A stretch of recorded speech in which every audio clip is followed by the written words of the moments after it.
Hello students, very good morning and welcome back to the next session of this video lecture. Right, so आज हमें lecture number 5 के अंदर एक बहुत ही ज्यादा इंपॉर्टेंट टॉपिक के बारे में डिस्कस करना है end of course this will be the last topic of your solutions. Right, फिर इसके बाद हम शुरुआत करेंगे कोलिगेटिव प्रॉपर्टी के बारे में, जिसके बारे में मैंने आपको शुरुआती इंट्रोडक्शन लेक्चर में मैंने आपको बताया था। Right, so before that we'll discuss about a very important topic, that is the solubility of the gas in the liquid. right, तो आज के लेक्चर में हमें solubility के बारे में डिस्कस करना है, बट किसके solubility के बारे में?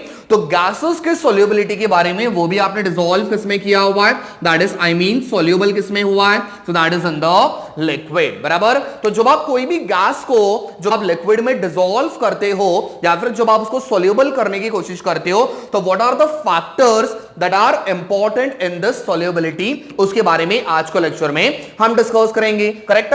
Now before getting started with this topic, सबसे पहले आपको यहां पे समझना है गैस और लिक्विड में सॉल्यूट कौन होगा वर्सेस सॉल्वेंट कौन होगा, बिकॉज ये चीज अगर आप नहीं समझ पा रहे हो तो आपका पूरा वीडियो लेक्चर वेस्ट है। क्लियर? तो पहले समझो कि यहां पे सॉल्यूट कौन है, आज वाला सॉल्वेंट कौन होगा। राइट, चलो फटाफट मुझे बताना यहां पे आप लोग ने क्या किया हुआ है। So we are doing the solubility. अब सॉल्युबिलिटी यहां पे आप किस चीज का कर रहे हो, तो गैसेस का आप लोग क्या करोगे, गैसेस आप लोग डिसॉल्व करोगे, वरस आप डिसॉल्व किस में कर रहे हो, तो आप लोग लिक्विड में डिसॉल्व कर रहे हो। सो यहां पे आपका जो गैस होगा that is going to act as a solute. Is that clear? बात समझ में आ गई? तो गैस यहां पे जो होगा that is going to act as a solute, versus liquid यहां पे जो होगा जिसमें आपने डिसॉल्व किया हुआ है। करेक्ट है? तो लिक्विड यहां पे जो होगा that is going to act as a solvent. Is that clear? समझ में आ गया? तो मैंने आपको पहले बताया था, जाहिर सी बात है आप जिस चीज को डिसॉल्व कर रहे हो, क्लियर, जब आप जिस चीज को डिसॉल्व करते हो that is going to act as a solute, versus आप जिसमें डिसॉल्व करवाने वाले हो that is going to act as a solvent. Clear? समझ में आ गया? नाउ इन दिस केस यहां पे आपका जो लिक्विड रहेगा इसका क्वांटिटी और आई मीन टू से इसका अमाउंट ज्यादा होना चाहिए, वरस यहां पे आपका जो सॉल्यूट की तौर पे मैंने गैस इस्तेमाल किया हुआ है, इसका क्वांटिटी या फिर अमाउंट आपका लेसर अमाउंट में होना चाहिए in comparison with the liquid. Is that clear? समझ में आ गया? लेकिन स्टूडेंट्स मुझे बताना, एक सिंपल से एग्जांपल लेते हैं, ऐसा कौन सा सॉल्यूशन है जिसमें आप लोगों ने लिक्विड के अंदर आपने गैस को डिसॉल्व किया हुआ है, आई मीन टू सी ऐसा कौन सा चीज है, ऐसा कोई भी प्रोडक्ट आपके डेली लाइफ में आपने उसके बारे में डिस्कस किया हुआ रहेगा या फिर आपने देखा हुआ भी रहेगा। ठीक है? तो ऐसा कौन सा सब्सटेंस है या फिर कौन सा सॉल्यूशन है जिसमें आपका लिक्विड के अंदर लिक्विड ज्यादा अमाउंट में प्रेजेंट होता है, वरस उस लिक्विड के अंदर आप सॉल्वेंट को आपके गैस को डिसॉल्व कर रहे हो। ऐसा कोई चीज आपको याद आ रहा है? तो मेरे दिमाग में तो एक चीज एग्जांपल याद आ गई, दैट इज सॉफ्ट ड्रिंक्स। बराबर, या फिर आपका कार्बोनेटेड ड्रिंक्स। करेक्ट है? समझ में आ गया? जैसा आपका Pepsi, Thums Up, Coca Cola जो भी आपका हो गया। So this is the best example, I can see a classic example of solubility of a gas in the liquid। आपका पूरा वो चीज लिक्विड से भरा हुआ रहता है। करेक्ट है?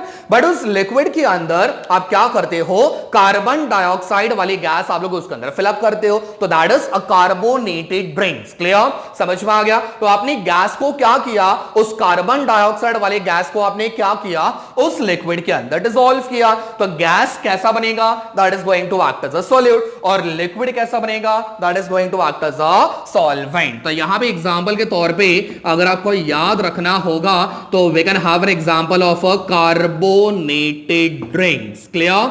समझ आ गया? अब यहां पे एग्जाम में या फिर आपके पेपर में या फिर आप जो नोट्स बनाओगे उसमें एग्जांपल मत लिख देना, सर ने बताया था Coca Cola, 7 up, Sprite, Thums Up, और तुम्हारे विचार तो कहीं और पहुंच जाएंगे। ठीक है? तो इतने सारे एग्जांपल लिखने की जरूरत नहीं है, simple stick to the word carbonated drinks. Is that clear? समझ में आ गया? चलो, बट मुझे बताना, यहां पे आप जो गैस को लिक्विड में फिलअप करते हो, mark my words what I am trying to say, जब आप कोई भी गैस को लिक्विड में डिसॉल्व करते हो, so is it very simple or difficult? It requires some factor, correct है? जब आप कोई भी गैस को लिक्विड में डिसॉल्व करने की कोशिश करते हो ना, वो आसानी से होता नहीं है। वो गैस आके बोलता नहीं है कि बाबा आ भाई मुझे मार, ऐसा कभी नहीं होता कि भाई गैस को उठा लिया और लिक्विड के अंदर डिसॉल्व कर दिया और वो आसानी से डिसॉल्व भी हो जाएगा। इट्स नॉट लाइक दैट, ठीक है? तो you have to follow some factors or criteria कि जिसके बेसिस पे आप क्या करते हो, गैस को लिक्विड में डिसॉल्व करते हो। सो स्टूडेंट्स, यहां पे सबसे इंपॉर्टेंट फैक्टर कौन सा होगा जिसकी वजह से गैस को लिक्विड में आप डिसॉल्व कर सकते हो? सो यहां पे एक सबसे इंपॉर्टेंट फैक्टर होगा, ध्यान देना यहां पे, the very most important factor is pressure. Clear? I repeat, यहां पे सबसे ज्यादा इंपॉर्टेंट फैक्टर कौन सा होगा? Pressure. With the help of the pressure, आप जितना ज्यादा प्रेशर बढ़ाओगे, मार्क माय वर्ड्स, क्लियर? सारे बच्चों का ध्यान यहां पे, बिल्कुल ध्यान भटकाना नहीं है। आप जितना ज्यादा प्रेशर बढ़ाओगे, क्लियर? आप जितना ज्यादा प्रेशर बढ़ाओगे उतना आपका सॉल्युबिलिटी बढ़ेगा। क्लियर? समझ में आ गया? बट किस चीज का सॉल्युबिलिटी बढ़ेगा स्टूडेंट्स? गैसेस का सॉल्युबिलिटी बढ़ेगा। किसमें? लिक्विड में, बराबर। अब जब मेरे पास सपोज एक सिंपल सा एग्जांपल लेते हैं, मान के चलते हैं मैंने यहां पे एक बीकर लिया हुआ है, ठीक? मैंने एक बीकर यहां पे अज्यूम किया हुआ है, ठीक है? अब इस बीकर के अंदर हमने एक कोई भी लिक्विड को कंसीडर कर लिया, मान के चलो मैंने यहां पे लिख दिया ये वाला हमारा बनेगा लिक्विड, करेक्ट है? अब इस लिक्विड के अंदर हमें क्या करना है स्टूडेंट्स? गैसेस को सॉल्युबल करना है। तो गैस यहां पे खुद ब खुद थोड़ा ना डिसॉल्व हो जाएगा या फिर सॉल्युबल हो जाएगा कि भाई मैंने गैस को बोल दिया आ जाओ लिक्विड के अंदर डिसॉल्व हो जा, और वो ऐसा हो भी गया। सो यहां पे ऐसा नहीं होता। तो हमें क्या करना होता है, गैसेस को जब आप लिक्विड के अंदर डिसॉल्व करने की कोशिश करते हो तो यहां पे हमें क्या अप्लाई करना पड़ेगा? ट्रेमेंडस अमाउंट ऑफ प्रेशर अप्लाई करना पड़ता है। सो जिसकी बदौलत आपका गैस क्या होगा, गैसेस के पास प्रॉपर्टी होती है कंप्रेस होने की, करेक्ट है? तो गैसेस के अंदर मॉलिक्यूल्स कैसे होते हैं स्टूडेंट्स? रैंडम मोशन में होता है। तो यहां पे एक खास बात याद रखो, गैसेस को जब आप प्रेशर अप्लाई करते हो तो सारे मॉलिक्यूल्स क्या हो जाएंगे? कंप्रेस हो जाएंगे, और कंप्रेस होने के बाद आपके लिक्विड में आसानी से डिसॉल्व हो जाएंगे। तो फैक्टर यहां पे इंपॉर्टेंट है। कौन सा फैक्टर आपने इस्तेमाल करना है? प्रेशर, ठीक है? अब जितना ज्यादा प्रेशर बढ़ाओगे उतना आपका गैस का सॉल्युबिलिटी बढ़ेगा, और जितना प्रेशर आप घटाओगे उतना आपका सॉल्युबिलिटी कम हो जाएगा। एक सिंपल से एग्जांपल ले लो ना, आपका कार्बोनेटेड ड्रिंक्स वाला, जब आप कोई भी 7 अप, थम्स अप, स्प्राइट वगैरह जो भी आप लेके आते हो ना, तो जब आप उसके कैप को ओपन कर दो उसमें से एक आवाज आती है, बराबर? तो आवाज किस चीज की होती है स्टूडेंट्स? उसमें से आपका गैस रिलीज हो रहा है। जब तक आपका वो बॉटल बंद था तब तक आपका प्रेशर बना हुआ था, आपने प्रेशर बना के रखा हुआ है, आपका गैस डिसॉल्व है, बराबर? बट जैसे आपने प्रेशर रिलीज किया, आपने प्रेशर रिलीज किया मतलब आपका प्रेशर कम होते जा रहा है। अब प्रेशर कम हुआ इसका मतलब गैस भी क्या हो जाएगा? उसकी सॉल्युबिलिटी कम हो जाएगी और सारा गैस आपका बाहर निकलता है। क्लियर? समझ में आ गया? अब इस चीज को एक्सप्लेन किसने किया था, अब उसकी जड़ पे जाएंगे, ठीक है? तो इस चीज को एक्सप्लेन करने वाले एक साइंटिस्ट थे which was named as Henry, और जिनके लॉ को हमने बताया था Henry's law. Clear? Now this law is very important students. Paper में कभी कभार 1 से 2 मार्क्स के लिए आपको पेपर में पूछा जाता है हेनरीज लॉ के इक्वेशन के बारे में। Is that clear? Now what Henry was trying to see, इन्होंने क्या बताया था, ध्यान से समझना। सॉल्युबिलिटी और प्रेशर का रिलेशन दिया था। किसका रिलेशन? सॉल्युबिलिटी और प्रेशर का रिलेशन दिया था, ठीक है? तो यहां पे लिख के रख देता हूं, हेनरीज लॉ ने किसके बीच में रिलेशन बताया था? द रिलेशन वॉज बिटवीन, ठीक है, सॉल्युबिलिटी एंड प्रेशर। क्लियर? समझ में आ गया? ठीक है ना? तो हेनरीज नाम के साइंटिस्ट ने आपको एक रिलेशन बताया था, the relation was between solubility and the pressure. Now what did he said, इन्होंने क्या बताया था? एक बहुत ही सिंपल सा स्टेटमेंट था, ठीक है? The statement was according to the Henry's law, ठीक है, according to the Henry's law, the solubility of gas, ठीक है, the solubility of a gas in the liquid आप सोल्यूबल किस में करा रहे हो? लिक्विड में करा रहे हो, करेक्ट है? सारे बच्चों का ध्यान यहां पे बहुत इंपॉर्टेंट पॉइंट है, ध्यान से समझना।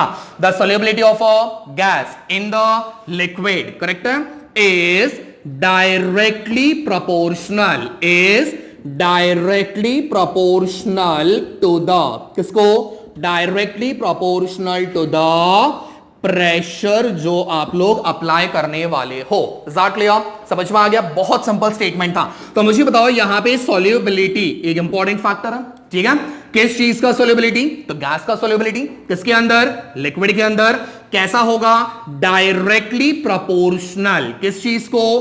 प्रेशर को। जिसका मतलब अगर आप प्रेशर बढ़ा रहे हो तो स्टूडेंट्स आपके सोल्यूबिलिटी बढ़ेगी, अगर आप प्रेशर घटा रहे हो तो आपके सोल्यूबिलिटी भी क्या हो जाएगी? घटेगी। अब ये सिर्फ आपके गैसेस के केस में होगा। अगर आप यहां पे बोलोगे सर लिक्विड लिया, तो यहां पे अगर आप सॉलिड लेते हो तो उसमें प्रेशर का कोई फर्क पड़ने वाला नहीं है। पहले बता रहा हूं, ये गैसेस के मामले में होता है, because gases have the compressibility nature. Clear? समझ में आ गया? चलो अब इसी चीज को मैंने इक्वेशन वाले फॉर्म में कन्वर्ट करना है। फटाफट बोलो। सोल्यूबिलिटी को हम लोग रिप्रेजेंट कर लेते हैं एस वाले सिंबल से, करेक्ट है? प्रेशर वाले को हम लोग रिप्रेजेंट कर देंगे पी वाले सिंबल से। Now what we have to do is, solubility और प्रेशर के बीच में रिलेशन कैसा दिया हुआ है स्टूडेंट्स? Directly proportional. तो यहां पे आ जाएगा directly proportional. So solubility of a gas is directly proportional to the pressure. Now what we have to do, हमें इस चीज को रिमूव करना है। तो क्या करना पड़ेगा स्टूडेंट्स? हमें इसके जगह पे एक कांस्टेंट टर्म को अज्यूम करना होगा। So therefore S is equals to, constant मेरा बन जाएगा की, और बाजू में आ जाएगा आपका P, करेक्ट है? So here we have the equation for Henry's law. So S is equals to K into P, जहां पे आपका K is also called as Henry's constant. Clear? समझ में आ गया? सो K का मतलब बन जाएगा हेनरीज कांस्टेंट, ठीक है? अब इसमें अगर आपको पूछा हुआ रहेगा कभी कभार S का वैल्यू दिया हुआ है या P का वैल्यू दिया हुआ है, आपको K की वैल्यू फाइंड आउट करना है, आराम से निकाल लोगे। तो फॉर्मूला को चेंज करना, दैट्स ऑल। फॉर्मूले को चेंज करो, therefore K is equals to क्या बन जाएगा? S upon P। तो इस तरीके से आप चेंजेस करके आप इसमें से कोई भी वैल्यूज आप यहाँ पे फाइंड आउट कर सकते हो, ठीक है? अच्छा, मान के चलते हैं हमारा प्रेशर यहाँ पे स्टैंडर्ड प्रेशर हमने अज्यूम किया हुआ है। Now this is really very important, ध्यान से समझना। प्रेशर अगर मैंने यहां पे स्टैंडर्ड कंडीशन में कंसीडर किया हुआ है ना, what is standard condition? Standard condition का मतलब होता है, स्टैंडर्ड कंडीशन इस चीज का मतलब होता है दैट इज प्रेशर का वैल्यू बनेगा 1 atm, प्रेशर का वैल्यू बनेगा 1 atm, करेक्ट है? अब प्रेशर जब आपका 1 atm होता है, मतलब समझ के चलना, आपका कंडीशन कौन सा बनेगा? स्टैंडर्ड कंडीशन बनेगा। Is that clear? Now in the standard condition pressure अगर मेरा 1 atm हुआ तो इसका मतलब आपका फॉर्मूला क्या बन जाएगा students? S is equals to K, because pressure का वैल्यू मैंने क्या पुट अप किया? That is 1। समझ में आ गया? तो प्रेशर का वैल्यू 1 पुट अप कर दिया तो मेरे पास इक्वेशन क्या बनेगा? S is equals to K। ये तभी होता है जब आपका स्टैंडर्ड कंडीशन फॉलो किया होगा। तो स्टैंडर्ड कंडीशन में प्रेशर का value becomes your 1 atm, that is 1 atmosphere. तो जितना मेरे पास S का वैल्यू रहेगा उतना ही मेरे पास K का वैल्यू भी बनेगा। So that was all about the Henry's law. Clear? So I hope आपको ये टॉपिक समझ में आ गया होगा। अब हम शुरुआत करेंगे, फटाफट इसका एक स्क्रीनशॉट निकाल लो। अब हम शुरुआत करेंगे नेक्स्ट वाले टॉपिक के ऊपर, which is colligative property. Is that clear? So next हम लोग यहां पे डिस्कस करेंगे कोलिगेटिव प्रॉपर्टी के बारे में।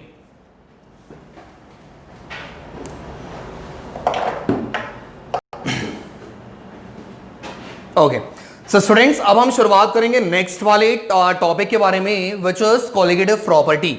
ये आपके चैप्टर का सेकंड वाला पार्ट है, हमने अभी तक कंप्लीट किया हुआ है सॉल्यूशंस के बारे में। सो आई होप सारे बच्चों को सॉल्यूशंस के बारे में क्लियरली समझ में आ गया होगा।